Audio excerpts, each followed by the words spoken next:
এখন বিড়াল যদি বাঘের চামড়া পড়ে তাহলে সে কি বাঘ হয়ে যাবে নাকি, অথবা বাঘ যদি বিড়ালের চামড়া পড়ে সে কি বিড়াল হয়ে যাবে নাকি? এই জন্য বলতেছি জামা এই ইলেকশনে সবাইকে গায়ে দেওয়ার জন্য। বর্তমান দলীয় প্রধান হচ্ছেন ম্যাডাম বেগম খালেদা জিয়া, কিন্তু বিএনপির যারা মনোনীত প্রার্থী ইতিমধ্যে হয়েছেন এবং যারা হবেন, আপনারা দেখবেন যে তারা তাদের প্রচারপত্রে, তাদের লিফলেটে, হ্যান্ডবিলে, বিলবোর্ডে সব জায়গায় তারা তারেক রহমানের ছবি ব্যবহার করছে। আমরা বলেছি এইটি আপনারা স্ট্রিক্টলি কিভাবে প্রয়োগ করবেন, এটি থেকে বিএনপিকে কিভাবে বিরক্ত রাখবেন, সেটি দ্বারা আপনাদের সক্ষমতা প্রমাণিত হবে এবং জনগণের কাছে আপনাদের জবাবদিহিতা সেটি পূরণ করার, সেটি জবাবদিহিতায় বাধ্য হওয়ার একটি ধাপ, একটি পরীক্ষা আপনাদেরকে তখন দিতে হবে। আপনারা যদি সেটি পারেন তাহলে এই সক্ষমতাকে তৈরি করুন। এছাড়াও আমরা বলেছি যে ভোটার হিসেবে যাদের বয়স, নাগরিক হিসেবে যাদের বয়স নির্বাচনের দিন 18 বছর পূর্ণ হবে তাদের সবাইকে ভোটার তালিকা অন্তর্ভুক্ত করতে হবে। আপনারা জানেন যে বাংলাদেশে অনেক বেশি মানুষের জন্ম তারিখ, এটা একাডেমিক কারণে বা অন্য কোনো কারণে আমাদের পূর্বপুরুষরা বা আমাদের যারা স্কুলের শিক্ষক বা অন্য কর্মকর্তা রয়েছেন তারা ডিসেম্বর জানুয়ারি মাসের দিকে তাদের জন্ম তারিখে ফেলা হয়। এটা একটি বাস্তবতা, এটি অস্বীকার করার উপায় নাই। সেজন্য তারা যে কাট অফ লাইনটা দিয়েছে যে 2025 সালের 31 অক্টোবর, সেটিকে আমরা বিরোধিতা করেছি।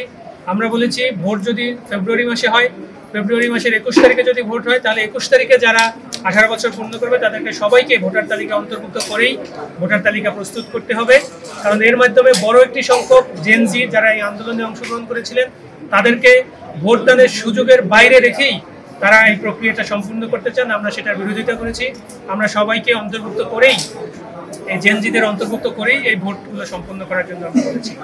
এছাড়াও আমরা বলেছি যে নির্বাচনী প্রতীক হিসেবে যে দল যে প্রতীক বরাদ্দ পাবে নির্বাচন কমিশন থেকে রাজনৈতিক দল হিসেবে তাদের সেই প্রতীকই নির্বাচন করতে হবে। এর বাইরে জোটবদ্ধভাবে ধার করে অন্য কোনো মার্কায় নির্বাচন করার সুযোগ যেটা নির্বাচন কমিশন রাখেনি, সেটিতে যারা স্ট্রিক্ট থাকেন সেটির মাধ্যমে জনগণ যে দলকে পছন্দ করবেন, যে প্রতীককে পছন্দ করবেন, জনগণের কাছে এই সুযোগটি প্রদান করতে হবে। কোনো কারো দয়া দাক্ষিণ্যে কেউ যেন অন্য কোনো জোটের প্রার্থী হয়ে অন্য কোনো প্রার্থীর মার্কা তারা ব্যবহার করতে না পারেন, সেইগুলো আমরা বলেছি। কমিশন আমাদেরকে জানিয়েছেন যে এগুলো তারা আবার বিবেচনা করবেন, বিবেচনা করে প্রয়োজনীয় সংশোধনের উদ্যোগ তারা নেবেন। আমরা সবচেয়ে কনসার্নিং বা যে বিষয়টা দেখলাম সেটা হলো গণভোটে ইলেকশনের দিন, নির্বাচনের দিন হওয়ার কথা, কিন্তু আজকে যতটুকু আলোচনা হয়েছে নির্বাচন কমিশনের গণভোট করার কোনো প্রস্তুতি নাই আমরা দেখলাম। এবং তারা সিঙ্গেল গণভোট কিভাবে হবে, তারা কি প্রক্রিয়া, তারা এখনো কোনো কাজ শুরু করেন।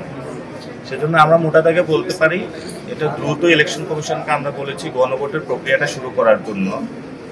এখন পর্যন্ত তাদের কোনো প্রস্তুতি নাই, 1 নাম্বার। 2 নাম্বার জিনিস হলো আমরা ওনাদেরকে বলেছি এখন বিড়াল যদি বাঘের চামড়া পড়ে তাহলে সে কি বাঘ হয়ে যাবে নাকি, অথবা বাঘ যদি বিড়ালের চামড়া পড়ে সে কি বিড়াল হয়ে যাবে নাকি? এই জন্য বলতেছি জামা এই ইলেকশনে সবাইকে গায়ে দেওয়ার জন্য। এবং অনেকে হলো অন্য দলের জামা গায়ে দেওয়ার জন্য চেষ্টা করতেছে, প্রতীকটা ধার নেওয়ার জন্য চেষ্টা করতেছে। আমরা বলেছি স্বকীয় পরিচয়ের একটা ব্যবস্থা এসেছে, সবাই আপনারা এটা কাজে লাগাবেন। বাট অনেক দলই সেখানে বলেছে যে তারা যাতে জোটবদ্ধ হয়ে অর্থাৎ অপরের জামা পড়তে পারে। আমরা আমাদের দাবিটা জানিয়েছি যাতে নিজের কোটটা নিজে পরে ইলেকশন করার জন্য, অপরের কোটটা পরে যাতে ইলেকশন করতে না হয়।